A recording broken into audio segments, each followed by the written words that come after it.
Salut à tout le monde et bienvenue à ce nouveau rendez-vous de la géomatique. Nous abordons aujourd'hui le module 2 de notre tutoriel qui parlera des données manipulées par les SIG, notamment les géodonnées. Alors, dans le cadre de ce module, nous aborderons tour à tour les notions de données SIG, de mode de représentation de la réalité géographique, le format de données utilisé par les SIG. Et enfin, nous conclurons en parlant des perspectives pour le prochain module. Alors, les SIG manipulent les données géographiques principalement, qui sont elles-mêmes constituées de deux types de données, à savoir les données géospatiales d'une part et les données attributaires d'autre part. S'agissant des données géospatiales, elles représentent la réalité géographique sous deux formes. Dans un premier temps, sous une forme géométrique, grâce à des entités qui peuvent être soit des points, des lignes ou encore des polygones. Il s'agit là du mode vecteur ou encore mode vectoriel. Dans un second temps, elle peut représenter la réalité géographique sous une forme numérique à travers des grilles régulières constituées de cellules appelées pixels pour pixel element, où chacun de ces pixels correspond en fait à une valeur numérique qu'on représente ci-contre. Il s'agit là du mode vectoriel, du mode raster, désolé, ou encore du mode matriciel.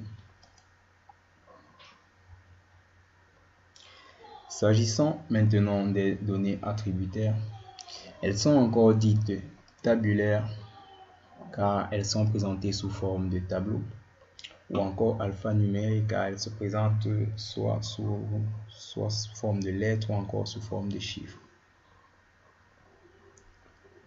Ces dernières renferment toute l'information sémantique sur la donnée géographique, ce qui permet de caractériser ces dernières.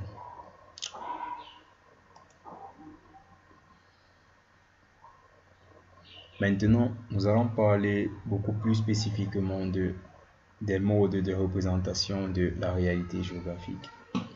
Sur cette image, par exemple, nous avons la réalité géographique qui est constituée de trois éléments, notamment un château, une route qui mène vers le château et enfin la forêt avoisinante.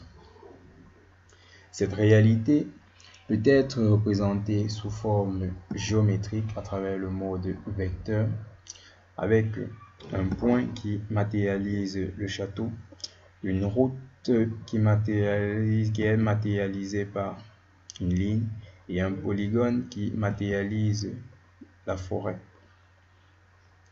La réalité géographique peut être matérialisée également sous forme numérique, notamment à travers trois classes de pixels comme c'est le cas ici, avec une première classe qui matérialise le château, une deuxième classe qui matérialise la route et une troisième classe qui matérialise la forêt. S'agissant maintenant de la structure des données SIG,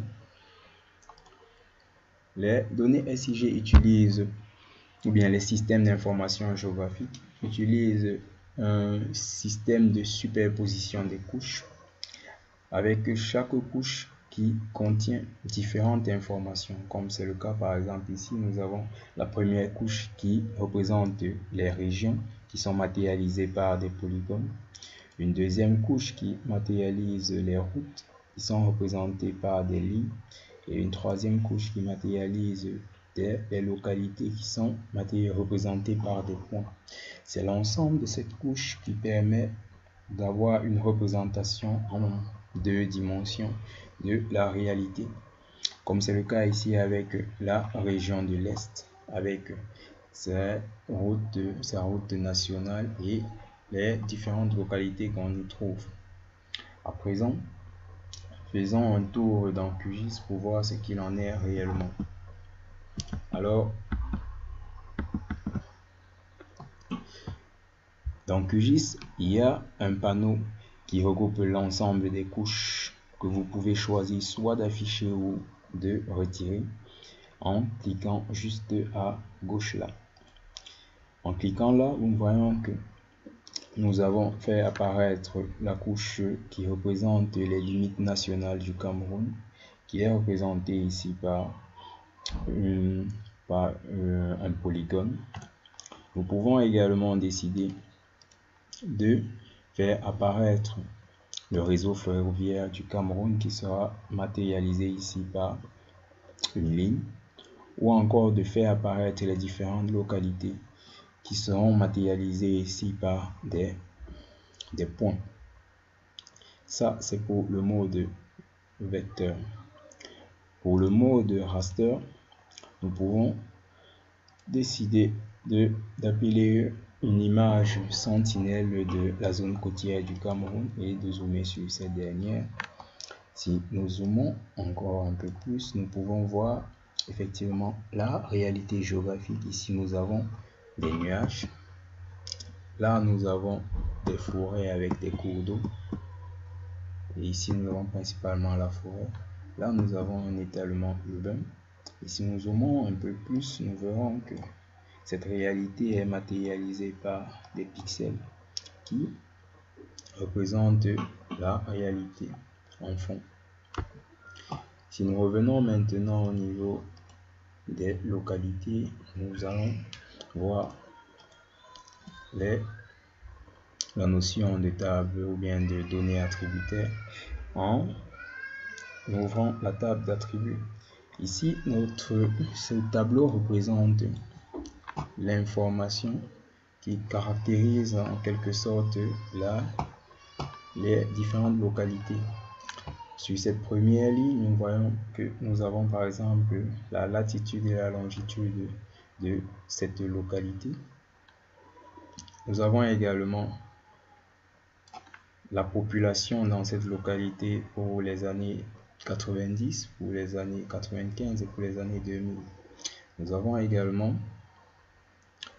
les régions, les noms des différentes localités dans cette colonne. Et enfin, nous avons également les différents départements auxquels ces différentes localités appartiennent. Vous voyez là bien que les données attributaires permettent de caractériser l'ensemble des informations géographiques.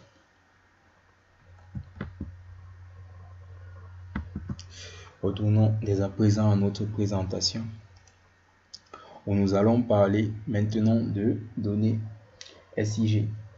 Alors, nous avons longuement parlé des systèmes d'information géographique et des données qu'ils manipulent. Mais quelles sont les extensions propres à ces données? Le format de données SIG dépend du mode de représentation sollicité, notamment le mode vecteur ou encore le mode raster. S'agissant du mode vecteur, il existe plusieurs formats de fichiers, notamment le format shapefile, qui est celui que nous utiliserons tout au long de ce tutoriel pour les données vectorielles. Il désigne un fichier de forme comme son nom l'indique, qui a été créé par Esri, l'auteur notamment du logiciel ArcGIS. Ce format est aujourd'hui l'un des standards du SIG et est couramment utilisé par les logiciels libres de SIG, notamment QGIS. Un fichier shapefile est en fait composé de plusieurs fichiers, dont 3 sont obligatoires, notamment un fichier SHP qui porte l'information géospatiale, un fichier DBF qui renferme la table attributaire, un fichier SHX qui est le fichier d'indexation, et un fichier qui n'est pas obligatoire mais qui est nécessaire, qui est le PRJ qui porte la projection.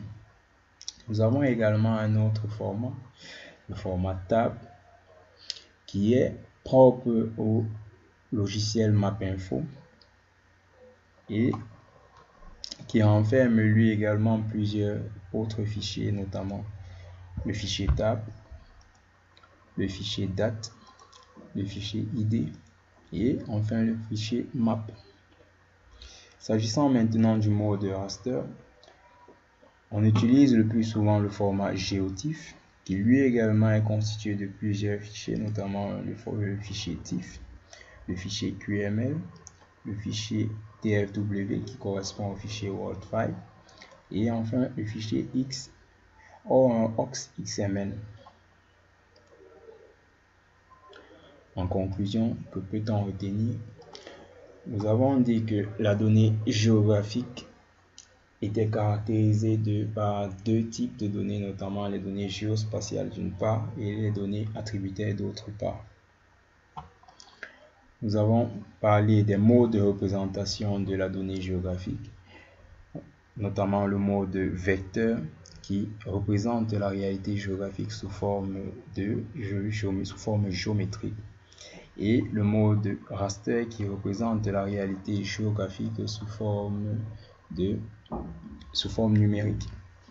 Nous avons également parlé de la structure des données SIG qui utilise un principe de superposition des couches.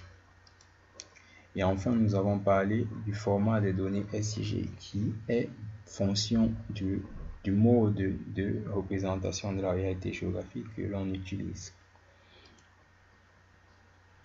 Alors que nous réserve la suite dans le prochain module, nous ferons successivement une présentation de l'interface de QGIS. Nous parlerons de notions de cartographie et nous parlerons également de sémiologie graphique. Alors, si vous avez aimé cette vidéo, n'oubliez pas de lâcher un gros pouce bleu et surtout abonnez-vous. Merci.